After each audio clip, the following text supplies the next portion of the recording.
तर मुलांना आता आपला जो तिसरा पॉइंट आहे आपण तो पाहणार आहोत की उष्माघात. उष्माघात म्हणजेच काय बोलणार आपण त्याला सनस्ट्रोक असे बोलणार. सनस्ट्रोकला आपण दुसरा जो शब्द आहे हीट स्ट्रोक आहे ते देखील बोलू शकतो. हीट म्हणजे काय आहे, उष्णता आहे. हीट स्ट्रोक म्हणजे घात आहे. उष्माघात, उष्माघात हा कधी होतो की जेव्हा आपल्या शरीरातलं जे पाण्याचं प्रमाण हे कमी होऊन जातं, आपल्या शरीरातील उष्मा म्हणजे उष्णता ही वाढते आणि त्याच्यामुळे आपल्याला उष्माघाताचा त्रास हा सुरू होत असतो. म्हणजे आपल्या शरीराचं जे तापमान आहे हे 40 डिग्री सेल्सिअस किंवा त्याच्यापेक्षाही जास्त प्रमाणात जेव्हा वाढतं तेव्हा आपल्याला उष्माघाताचा हा त्रास होऊ शकतो आणि त्याच्यामुळे आपल्याला म्हणून की एक मळमळ येणं, चक्कर येणं, त्याचप्रमाणे आपल्याला आपला चेहरा आपला जो लालसर पडणे, त्याप्रमाणे मळमळ येणं, उलटी येणं आणि आपल्याला गोंधळल्यासारखं वाटणं, मरगळल्यासारखं वाटणं, चक्कर येणे, अशा प्रकारचे देखील त्रास आपल्याला होऊ शकतात. मग अशा वेळी देखील आपण काय उपाययोजना करू शकतो त्याच्यावर देखील आपण मुलांना पाहणार आहोत. चित्राच्या माध्यमातून आपण समजून घेणार आहोत. बघा आता उष्माघात हा प्रखर काय सांगितले, हा प्रखर उन्हामुळे जास्त वेळ काम केल्याने होतो. की उष्माघात म्हणजे आपलं जे शरीर आहे किंवा आपण जास्त वेळ जेव्हा उन्हामध्ये संपर्कात येतो, उन्हाच्या सानिध्यामध्ये येतो, सूर्यप्रकाशामध्ये येतो, त्यावेळेस आपल्याला हा त्रास होऊ शकतो. की बघा जेव्हा एखाद्या रस्त्यावर जे काम करणारे जे कामगार आहेत, जे मजूर आहेत, ते रस्त्याचे जे खाणकाम करत असतात, जे खोदकामाचं काम चालू असतात आणि अशा वेळेस उन्हाळ्यामध्ये बघा हे मजूर खूप जास्त वेळ काय करत असतात, उन्हामध्ये काम करत असतात आणि मग त्यावेळेस त्यांना उष्माघाताचा म्हणजे सनस्ट्रोक म्हणजे बोलू शकतो त्याला हीट स्ट्रोक असं देखील बोललं जातं. त्यावेळेस त्यांना उष्माघाताचा त्रास होतो की डोळ्यावर जे ऊन पडल्यामुळे किंवा शरीरावर जे प्रखर उष्णता आल्यामुळे देखील त्यांना चक्कर येणं, मळमळ येणं, उलट्या होणं आणि अंगावर लाल लाल चट्टे देखील पडणं, अशा प्रकारचे देखील त्रास होऊ शकतो. जेव्हा 40 डिग्री सेल्सिअस पेक्षा देखील काय होतं, जेव्हा ते तापमान असतं किंवा त्याच्यापेक्षाही जास्त असतं, म्हणजे आपल्या शरीरातील पाण्याचं प्रमाण कमी होऊन किंवा आपल्या शरीरातील जे थंडावा देणारी जी प्रणाली आहे ती कुठेतरी काय होते, खंडित होते किंवा ती संपुष्टात येते आणि त्याच्यानंतर आपल्या शरीरामध्ये काय होतं मुलांना, त्या गोष्टीचा त्रास होण्यास सुरुवात होते. उष्माघात हा प्रखर उन्हामध्ये जास्त वेळ काम केल्याने शरीरातील पाण्याचे व क्षाराचे प्रमाण अत्यंत कमी झाल्याने होतो. की शरीरामध्ये आपल्या पाण्याचे प्रमाण कमी होते आणि पाण्याचे प्रमाण कमी झाले म्हणजे आपल्या शरीरामध्ये असल्याने की जी शीतलता देणारी जी प्रणाली आहे ती खंडित होते.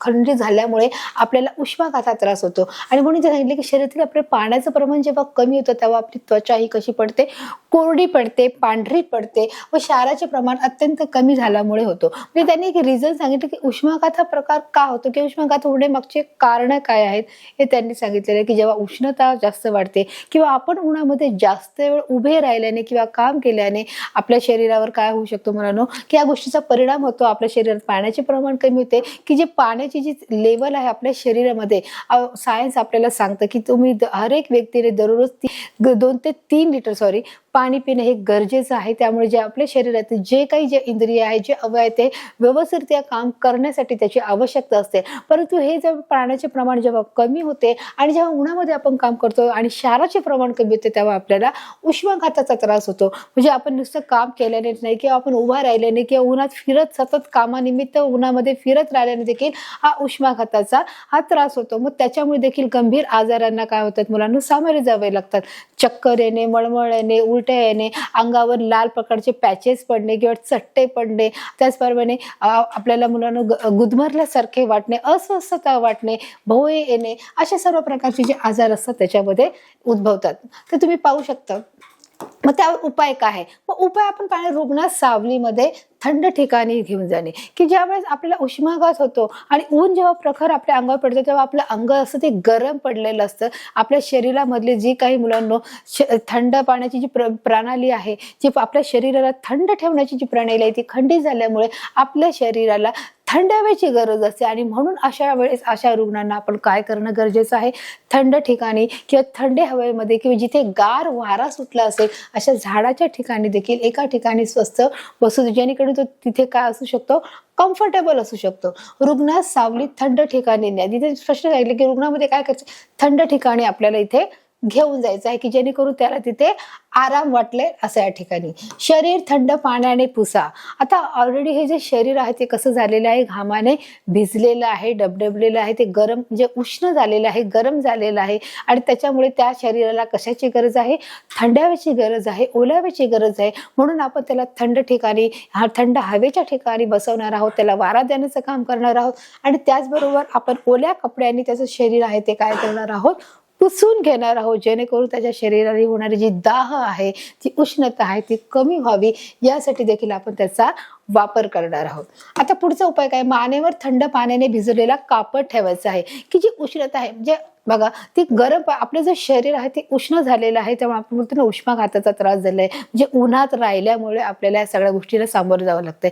मग आपलं शरीर थंड करण्यासाठी आपल्याला काय करायचं आहे, एक स्वच्छ कपडा घेऊन काय करायचं आहे, तो पाण्यामध्ये भिजवायचा आहे, निर्जंतुक पाण्यामध्ये तो काय करायचा आहे, ओला करायचा आहे आणि आपल्या मानेवरती ठेवायचा आहे. थंड पाण्याने भिजवलेला कपडा ठेवायचा, कुठे ठेवायचा आहे, मानेवरती ठेवायचा आहे. थंड पाण्याने काय केलेलं आहे बघा इथे भरवलेलं आहे आणि जो मानेवरती ठेवायचा आहे, जेणेकरून आपल्या शरीराचा जो पूर्ण भार आहे, डोकं जो ठेवण्याचा जो आपला भार उचलतो तो मान काय करायचा आहे, आपल्याला थंड ठेवायची आहे. ते थंड पाण्याच्या कपड्यानेच ते ठेवायची आहे, जेणेकरून काय होऊ शकतं, आपल्या शरीरातील दाह हा काय होतो, कमी होण्याचा प्रयत्न करतो.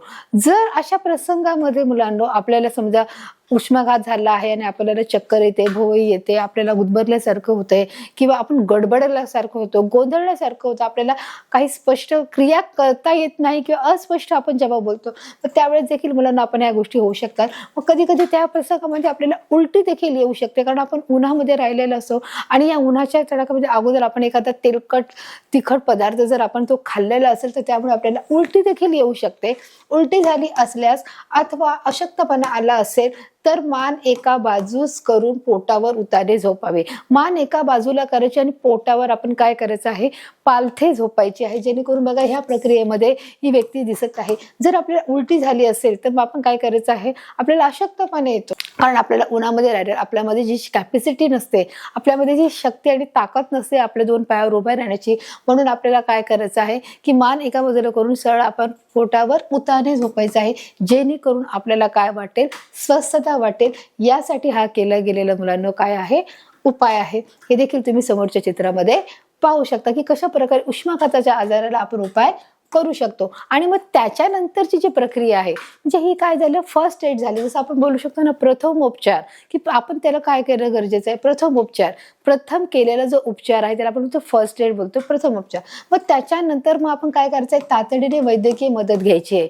म्हणजेच कोणाची, आपण डॉक्टरांची मदत घ्यायची आहे. आपण त्यांना दवाखान्यामध्ये हॉस्पिटलमध्ये काय करायचं आहे, त्याला दाखल करायचं आहे पुढच्या ट्रीटमेंटसाठी, पुढच्या उपचारासाठी, किंवा दवाखान्यात हलवायचं आहे. वैद्यकीय मदत म्हणजे तिथे डॉक्टरांना घेऊन यायचं आहे किंवा आपण स्वतः त्यांना दवाखान्यामध्ये काय करायचं आहे, घेऊन जायचं आहे. अशा प्रकारे ही वैद्यकीय मदत घ्यायची आहे, जेणेकरून आपण समजा रुग्ण चालण्याच्या अवस्थेत असेल तर आपण त्याला घेऊन जाऊ शकतो.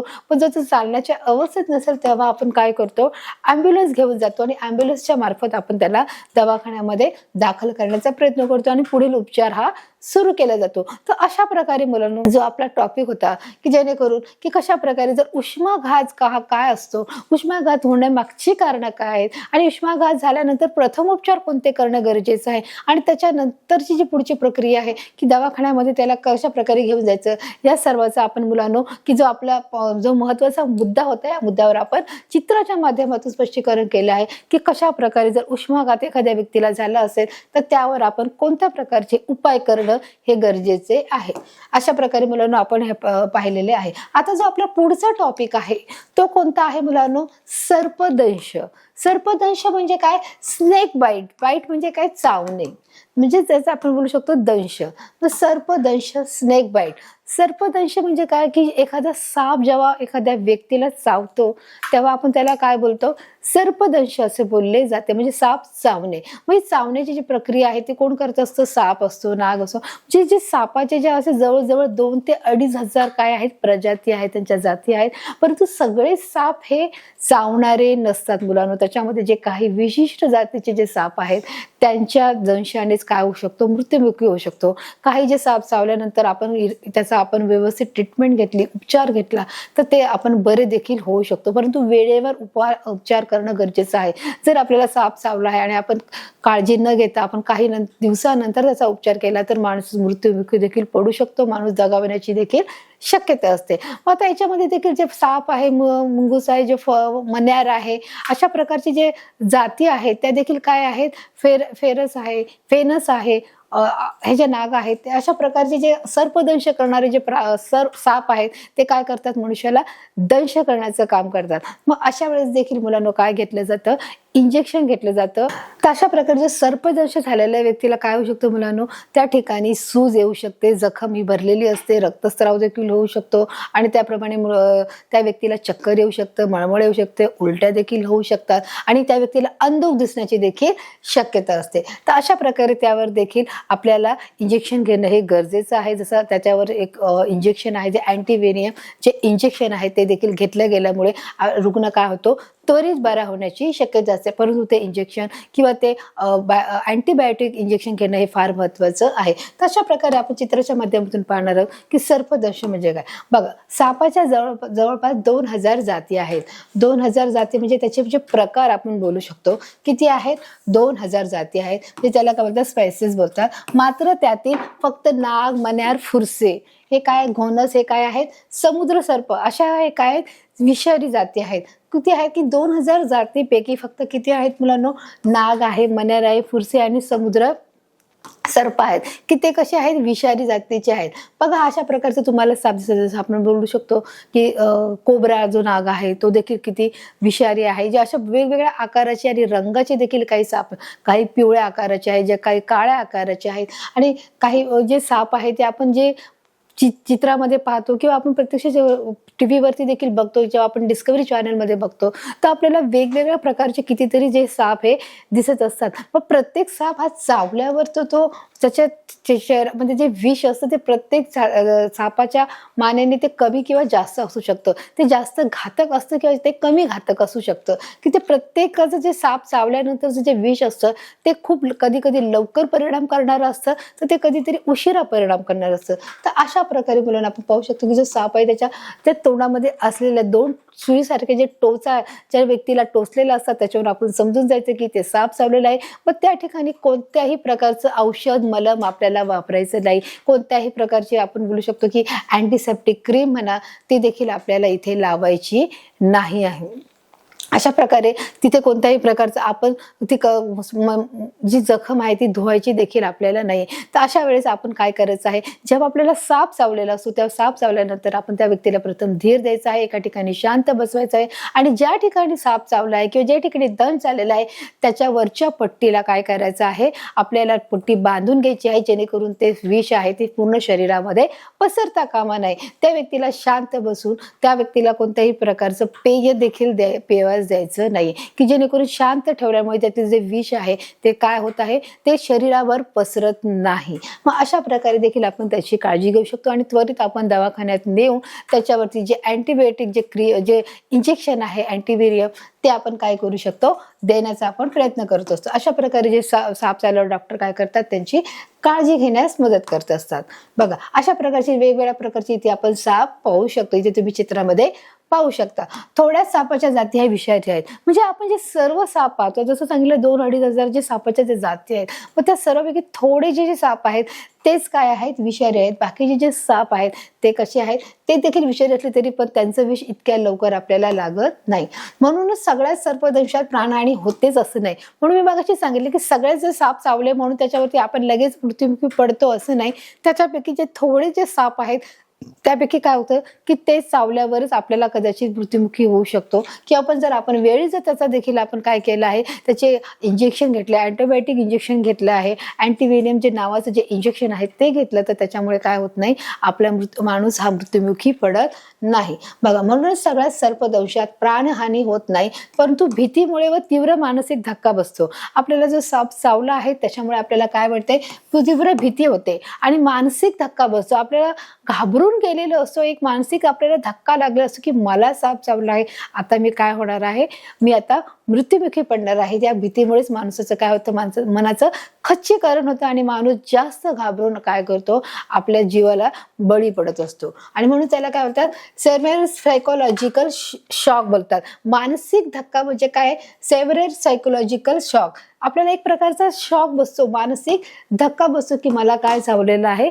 साप चावला आहे, हा विचारामध्ये तो काय राहत असतो. तर अशा प्रकारे बघा सांगितलंय. व काळजी न घेतल्यास मनुष्य दगावतो. जर आपण त्याच्यावर काळजी नाही घेतली, जर आपण लवकर त्याच्यावर वेळ इलाज नाही केला, की जर शरीरामध्ये विष पसरत आहे, जर आपण जो पट्टा लावला नाही, जिथे सर्पदंश झाला आहे त्याच्या वरच्या भागाला आपण पट्टीने आवळून घेतलं किंवा आपण एक कापडाने त्याला आवळून घेतल्यामुळे जर शरीरावर त्याच्यावर विष पसरत नाही आणि त्याच्यामुळे आपण ही काळजी घेतली आणि पटकन आपण त्याला दवाखान्यात नेऊन जर त्याच्यावर इंजेक्शन नाही घेतलं तर त्याच्यामुळे देखील काय होऊ शकतो मुलांनो, व्यक्ती दगावण्याची शक्यता असते. व काळजी न घेतल्यामुळे काय होतं, मनुष्य दगावतो. इथे आपण स्पष्ट पाहू शकतो.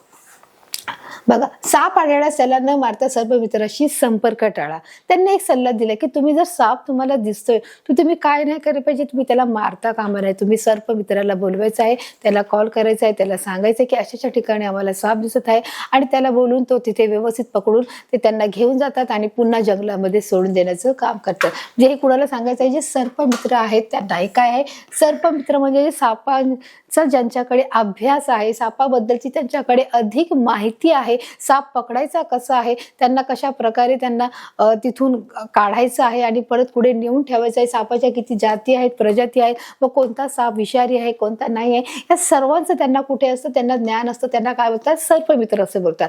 मग साप आढळला तर त्याला आपण मारायचं नाही, त्याला सर्पमित्राशी संपर्क करायला लावायचा, म्हणजे त्यांना त्यांच्याशी कॉन्टॅक्ट करायचा आणि त्यांना बोलून घ्यायचं आहे. मग आता बघा याचे उपाय काय सांगितले की आपण काय उपाय करायचा आहे, जखम पाण्याने धुवायची आहे व बाधितास धीर द्यायचा आहे.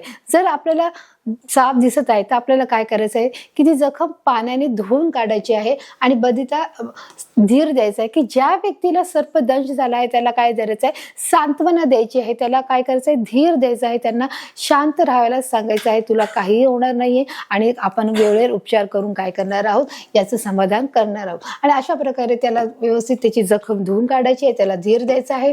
दंश झालेल्या जखमेच्या वरच्या बाजूस कपड्याने घट्ट बांधायचं आहे. जसं मी मागाशी तुम्हाला सांगितलं की ज्या ठिकाणी दंश झाला आहे त्या ठिकाणी जखमेच्या वरच्या बाजूस, या ठिकाणी जर दंश झाला आहे तर आपल्याला वरच्या बाजूस काय करायचं आहे, आपल्याला कपड्याने घट्ट बांधायचं आहे. घट्ट का बांधायचं आहे की आपल्या शरीरामध्ये रक्तसंचार, आपल्या शरीराची जी रक्ताभिसरण शरीरामध्ये दिवसभर होतच राहतं. म्हणून ते जर साप चावला असेल, दंश झाला असेल तर त्या सापाचं जे विष आहे ते पूर्ण शरीरामध्ये पसरू नये. म्हणजे रक्ताचा जो साठा आहे जो पूर्ण शरीरामध्ये आपण पसरत असतो तो कुठेतरी स्टक होणं गरजेचं आहे, तो थांबवणं गरजेचं आहे. आणि तो जर थांबला तर काय होतं, शरीराच्या या भागाला जर साप चावला असेल आणि आपण इथे जर पट्टी बांधली तर तो फक्त जे विष आहे ते कुठे राहील, फक्त ह्या भागामध्येच राहू शकतं, ते पुढे पसरलं जाणार नाही. म्हणून आपल्याला इथे काय करायची आहे, पट्टी बांधायची आहे. तसं तिथे देखील चित्रामध्ये सांगितलं आहे की इथे या भागाला जर साप चावला आहे किंवा या भागाला चावला आहे तर इथे काय करायचं आहे, आपल्याला पट्टी बांधायची आहे.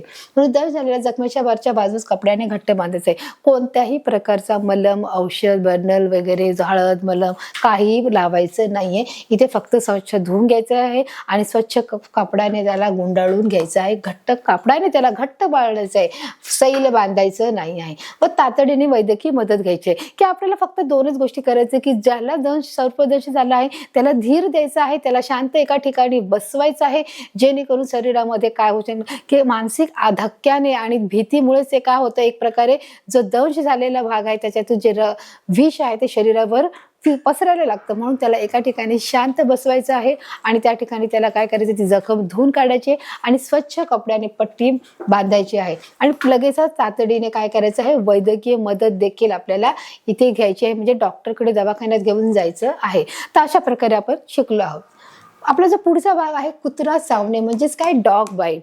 डॉग बाईट, कुत्रा चावणे काय आहे, त्याच्यावर आपण पाहणार आहोत की कुत्रा चावणे. कुत्रा कधी चावतो की ज्यावेळेस लहान खूप सारे कुत्र्यांचा घोळका असतो आणि आपण अचानक एखाद्या ठिकाणी तिथून जात असतो किंवा आपण पास होत असतो, तर अचानक एखादा कुत्रा येतो आणि आपल्याला काय करतो, चावतो. मग तो चावल्यामुळे देखील काय होतं मुलांनो, काही लहान मुलं असतात ते घरी गेल्यावर ते दुर्लक्ष करतात त्या गोष्टीकडे की जाऊ दे आई ओरडेल म्हणून ते घरी सांगत नाहीत. परंतु मुलांनो, जेव्हा कुत्रा चावतो तेव्हा तात्काळ सांगणं हे गरजेचं आहे, जेणेकरून त्या कुत्रा चावल्यामुळे देखील एक मोठा भयंकर आजार होऊ शकतो. रेबीज नावासारखा जो आजार आहे तो देखील आपल्याला होऊ शकतो. आणि त्याच्यामुळे कुत्रा चावल्यामुळे सगळ्यात प्रथम आहे की त्या व्यक्तीला काय करायचं आहे, शांत एका ठिकाणी बसवायचं आहे. चावलेली जी ठिकाणची जी जखम आहे ती किती वेळाच्या 15 मिनिटं पाण्याखाली ती चोळून धुवून काढायची, जेणेकरून जो कुत्रा जेव्हा चावतो त्या कुत्रा चावल्याचे जे जीवाणू आणि विषाणू असतात त्या लाळेमध्ये पसरलेले असतात, ते रक्तात पसरलेले असतात, जेणेकरून ते वाहत्या पाण्यामध्ये आपण जे धुवून काढलं तर ती लाळ निघून जाते आणि ते जीवाणू विषाणू देखील धुवून निघून जातात. अशा प्रकारे मुलांना आपण त्याला काय करायचं आहे, थांबवायचं आहे. आणि त्याचप्रमाणे त्याला त्या ठिकाणी त्या मुलाला बसवल्यानंतर त्या ठिकाणी स्वच्छ कपड्याने त्याला काय करायचं आहे, पुसून घ्यायची आहे ती जखम. ती पुसून जखम घेतल्यानंतर आपण त्याला दवाखान्यामध्ये घेऊन जायचं आहे. तर अशा प्रकारे कुत्रा चावल्यानंतर देखील मुलांनो की आपण त्याच्यावर केले गेलेले उपाय कोणते आहेत ते देखील आपण पाहणार आहोत.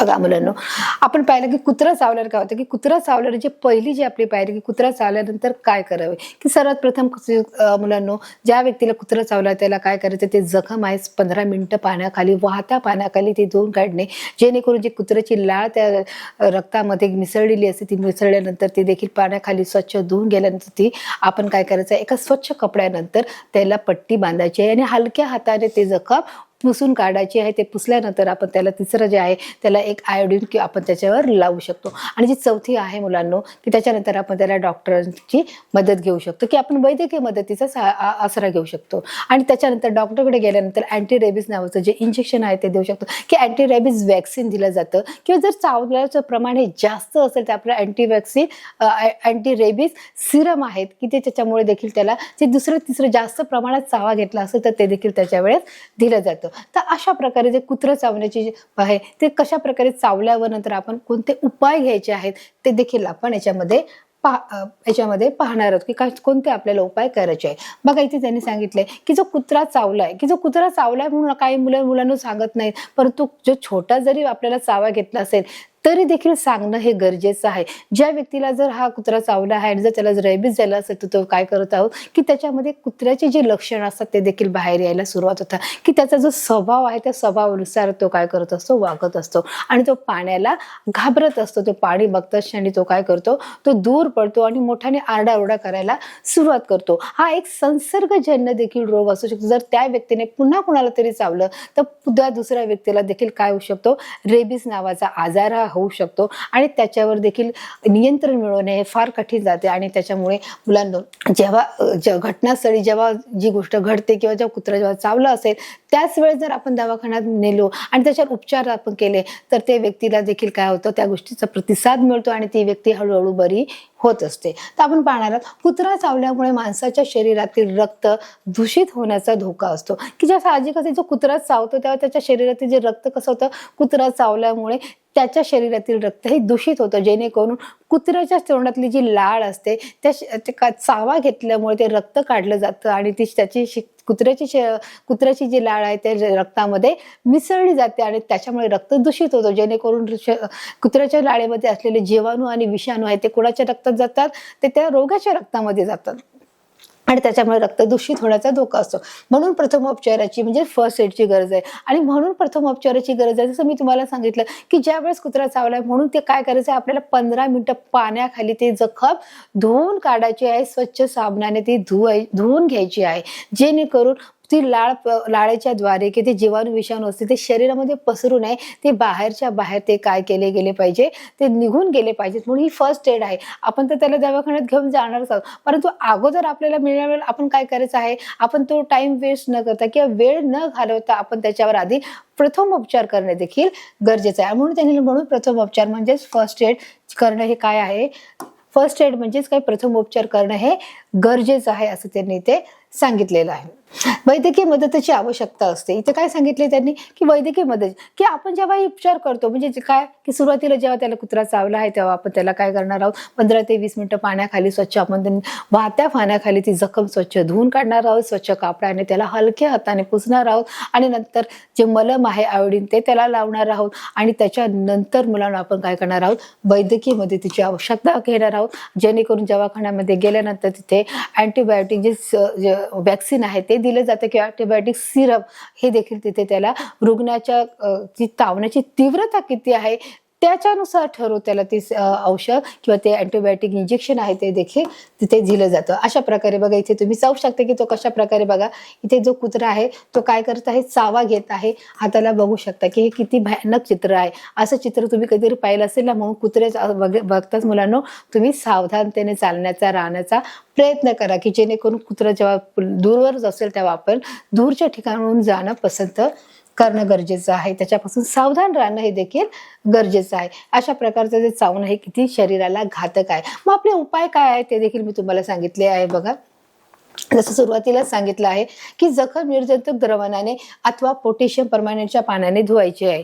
जसं ज्या वेळेस प्रथम कुत्रा चावला आहे त्यावेळेस शांत न राहता आपल्याला प्रथम उपचार करायचे आहे की जे निर्जंतुक द्रावणाने म्हणजे स्वच्छ पाण्याने काय करायचे किंवा पोटॅशियम परमॅंगनेटच्या पाण्याने किंवा जे एक रासायनिक जो पदार्थ आहे पोटॅशियम परमॅंगनेटच्या पाण्याने काय करायचं आहे, त्या जखमेला स्वच्छ प्रकारे धुवून काढायचं काम देखील इथे चालू आहे. थोडे कापड ठेवायचं आहे. जसं ती जखम चुकल्या त्याला कापड ठेवायचं, डॉक्टर इलाज करून अँटीबायोटिक इंजेक्शन देखील काय करायचं आहे आपल्याला घ्यायचं आहे. त्याच्यावर काय करायचं आपल्याला मुलांनो की इंजेक्शन देखील आपल्याला हे घेणं गरजेचं आहे.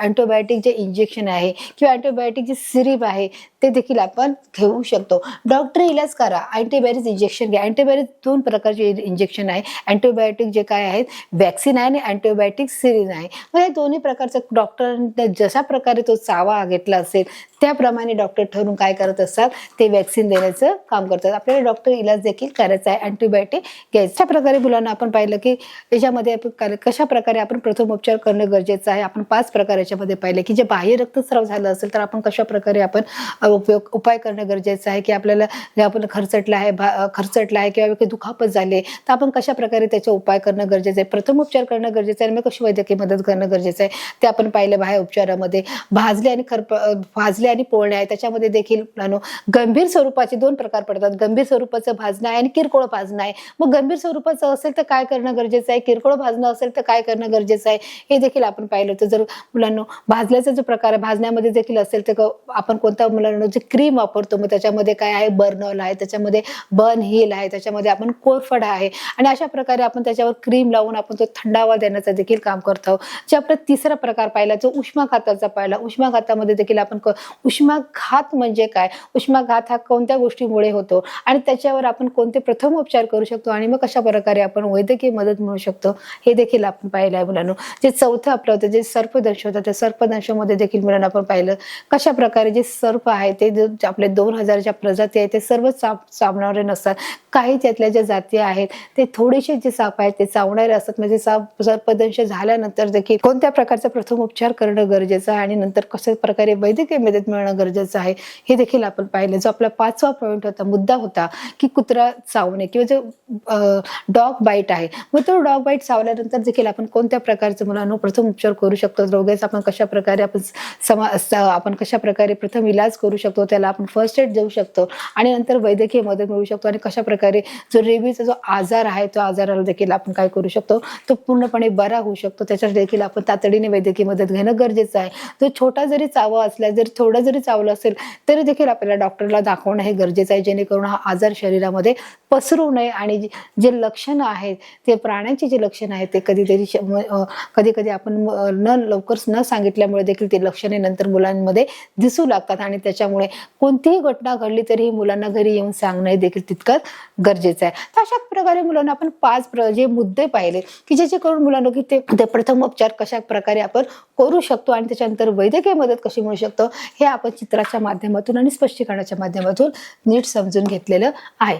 आता आपण मुलांना सारांशाच्या मागे पाहणार आहोत. बघा इथे दिले, अचानक उद्भवलेल्या समस्या म्हणजे आपत्ती आहे. जसं आपला जो टॉपिक आहे आपत्ती व्यवस्थापन. अचानक म्हणजे आपत्ती म्हणजेच काय की अचानक उद्भवलेलं संकट किंवा अचानक आलेली जी संकट आहे त्याची जी राष्ट्राची, समाजाची आणि कुटुंबाची कधी कधी हानी होत असते त्याला काय बोलतात, आपत्ती बोलतात. मग आपत्तीचे दोन प्रकार आहे, एक नैसर्गिक आहे आणि एक मानवनिर्मित आहे. एक नॅचरल डिझास्टर आहे, एक मॅनमेड डिझास्टर आहे. ते देखील आपण पाहिलं होतं. म्हणून अचानक उद्भवलेल्या संकटांना आपण काय बोलत असतो, आपत्ती बोलत असतो.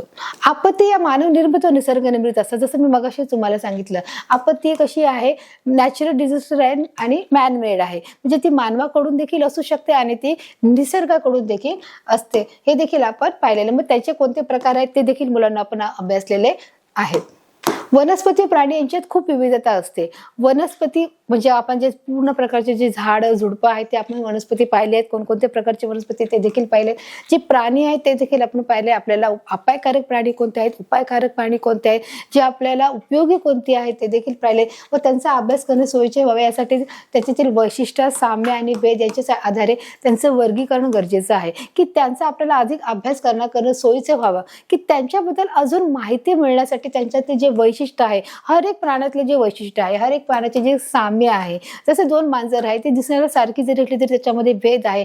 काही पाळीव मांजर आहे तर काही रानटी मांजर आहे. पण त्यांच्यातले जे वैशिष्ट्य आहे ती मात्र वेगवेगळी आहेत. आपण त्यांना पाळू शकतो, यांना पाळू शकत नाही. त्याच्यातला भेद काय, त्याच्यातला फरक काय, यामुळे याचे काय आहे वर्गीकरण करण्यात येते. याचा देखील आपण अभ्यास केला आहे. आपत्तीमुळे खूप मोठ्या प्रमाणात जीवित, आर्थिक आणि सामाजिक हानी होते की नाही. मग ती आपत्ती कोणत्याही प्रकारची असू दे, ती मुलांना ती नॅचरल डिझास्टर असू दे किंवा ती मॅनमेड असू दे किंवा ती निसर्गनिर्मित असू दे, कोणत्याही प्रकारची जरी आपत्ती असली तरी ती कशी आहे, माणसाला जीवित हानी होते. मनुष्याचं काय होतं, कित्येक मनुष्य हे बळी पडले जातात. आर्थिक नुकसान होते की घराचं परिपूर्ण घरामधले असलेल्या सर्व गोष्टीचं सामानाचे काय होते, तोडफोड होते. ते काय होते, हर एक प्रकारची जी घरातली जी वस्तू आहे त्याची देखील नुकसान होत असते. सामाजिक हानी होते. सामाजिक हानी होते म्हणजे काय की एखाद्या जंगलाला जर आग लागली आहे, वनवा लागला आहे, त्याचं काय सामाजिक आणि एका राष्ट्राची देखील हानी होत असते. की त्या जंगलामध्ये असलेली जी नैसर्गिक साधन संपत्ती आहे त्याची हानी होत असते. म्हणजे एक मुळीच काय समाजाची देखील हानी होत असते. अशा प्रकारे आपत्तीमुळे जीवित, आर्थिक आणि सामाजिक ही हानी होत असते. आपण पाहिलं. जागरूकता व तात्काळ प्रतिसाद देणे आवश्यक असते.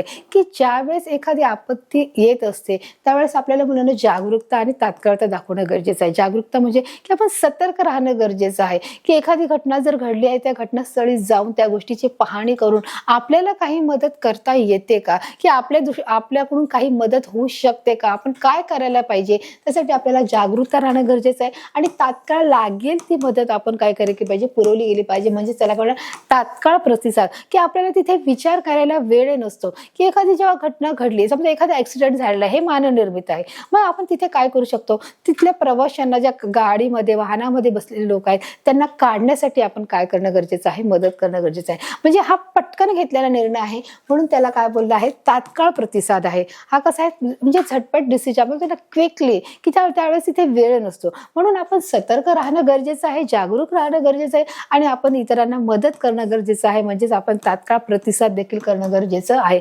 म्हणून तिथे सांगितलंय की हे आवश्यक गोष्टी आहेत. जे पाचवं आहे, प्रभावी आपत्ती व्यवस्थापन उपाययोजनामुळे हानी कमी करता येते. प्रभावी आपत्ती योजना म्हणजे काय, आपत्ती आपण काही आपत्ती आपण रोखू शकतो, काही आपत्ती आपण रोखू शकत नाही. मानवनिर्मित जी आपत्ती आहे ते आपण आपल्या हातामध्ये आहे, त्या आपण रोखू शकतो. परंतु ज्या नैसर्गिक आपत्ती आहे त्यांना आपण रोखू शकत नाही मुलांना. आणि म्हणून आपत्ती व्यवस्थापनामुळे जर ती व्यवस्था किंवा ती यंत्रणा आल्या त्याच्यामुळे देखील काय होतं, उपाययोजनामुळे आपल्या हानी कमी होण्याची काय असतात, प्रयत्न असतात किंवा चान्सेस असतात. ती हानी कमी होत असते. म्हणजे आपलं नुकसान आहे ते कमी प्रमाणामध्ये भरून निघतं. आपलं जे 6वं आहे पाहणार आहोत, दक्षतेची व प्रथमोपचाराची माहिती असणे प्रत्येकासाठी गरजेची आहे. दक्षता म्हणजे काय, काळजी घेण्याची आहे. की एखादी जर आपत्ती आली तर त्याच्याबद्दलचं काही ट्रेनिंग स्कूलमध्ये देखील ट्रेनिंग दिलं जातं. की एखादं जेव्हा संकट येतं, एखादं भूकंप जर येतोय, एखादी पूरजनक परिस्थिती आली तर त्याच्यातून आपल्याला कशा प्रकारे बाहेर पडायचं आहे आणि इतरांना देखील कशा प्रकारे बाहेर काढायचं आहे, त्याच्या प्रकारचे देखील काय केलं जातं, ट्रेनिंग दिलं जातं. त्याला दक्षता व प्रथमोपचाराची माहिती. आणि अशा वेळेस घडलेल्या जे गोष्टी आहेत किंवा ते घडलेल्या घटनेमध्ये, मग ते भूकंपाची असू दे किंवा एखाद्या आगीची असू दे किंवा ऍक्सिडेंटची असू दे, मग त्यावेळेस कोणत्या प्रकारचा प्रथम उपचार करणं गरजेचं आहे.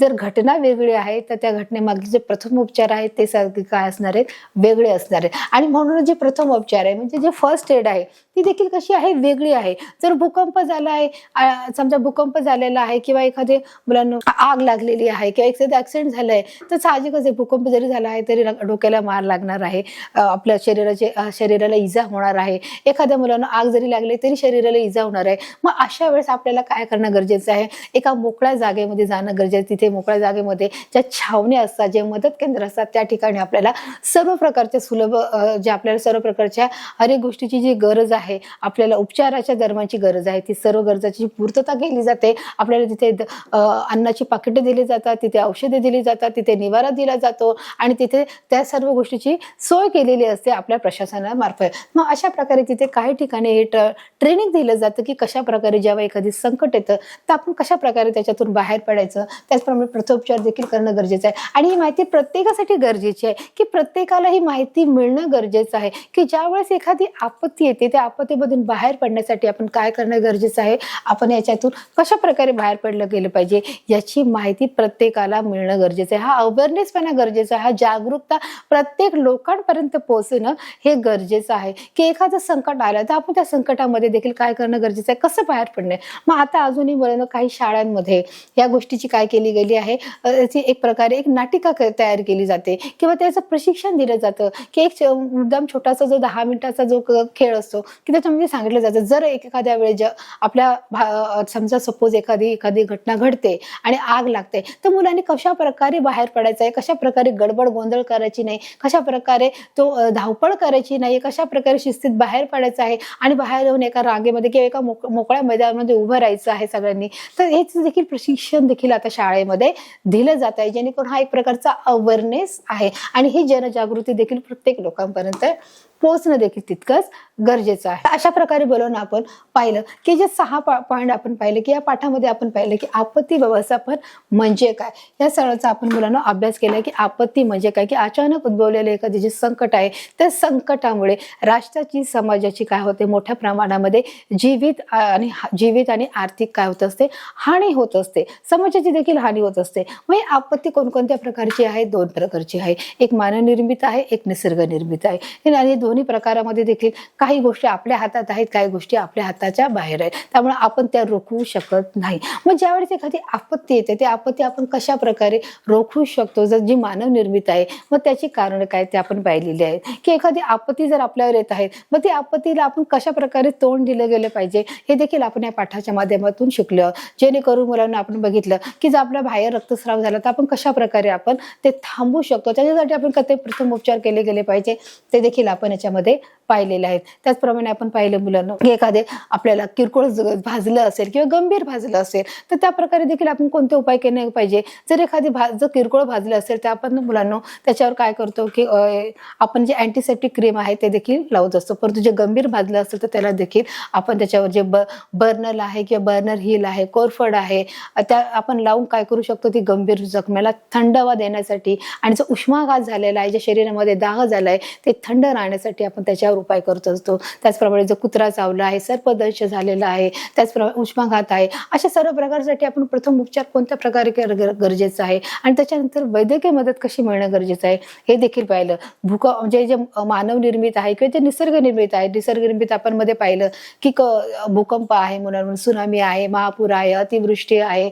अशा प्रकारचे जे आहेत ते काय आहेत मुलांना मॅनमेड नसताना ते काय आहेत, निसर्ग निर्मित आहेत. मग ते आपण कशा प्रकारे आपण त्याच्यावर उपाय करणं गरजेचं आहे. जसं दरड कोसळणं आहे, वणवा पेटणं आहे, ह्या काय आहेत, निसर्ग निर्मित आहे. मानवनिर्मित कोणत्या आहेत मुलांना ते देखील आपण पाहिलंय. एखाद्या गोष्टीचा ऍक्सिडेंट होणं, आग लागणं हे देखील काय आहे, मानव निर्मित आहे. मग त्या आपण कशा प्रकारे आपण रोखू शकतो किंवा एखाद्या गोष्टीला शॉर्ट सर्किट लागणं आहे किंवा ॲक्सिडेंट होणं आहे, हे सगळं काय आहे मानवनिर्मित आहे, याच्यामध्ये देखील आपण पाहिले. तर अशा प्रकारे आपण या पाठामध्ये मुलांना आपण पाहिले की आपत्ती व्यवस्थापन म्हणजे काय की मॅनेजमेंट, की जर एखादी आपत्ती आली आहे तर आपण त्याचं व्यवस्थापन किंवा आपण ते कशा प्रकारे मॅनेज करणार आहोत, त्या घडलेल्या घटनांना आपण कशा प्रकारे सामोरं जाणार आहोत, हे त्याचं केलं गेलेलं एक व्यवस्थापन म्हणजेच आपत्ती व्यवस्थापन आपण त्याला बोलू शकतो. आणि अशा प्रकारे मुलांना हा पाठ आपण चित्राच्या माध्यमातून समजून घेतला आहे. आता हा पाठ याच्या माध्यमातून आपण पाहणार आहोत की सराव, खेळ, परीक्षा, प्रश्नोत्तर यांच्या माध्यमातून कोणते प्रश्न विचारले ते देखील बघण्याचा प्रयत्न करणार.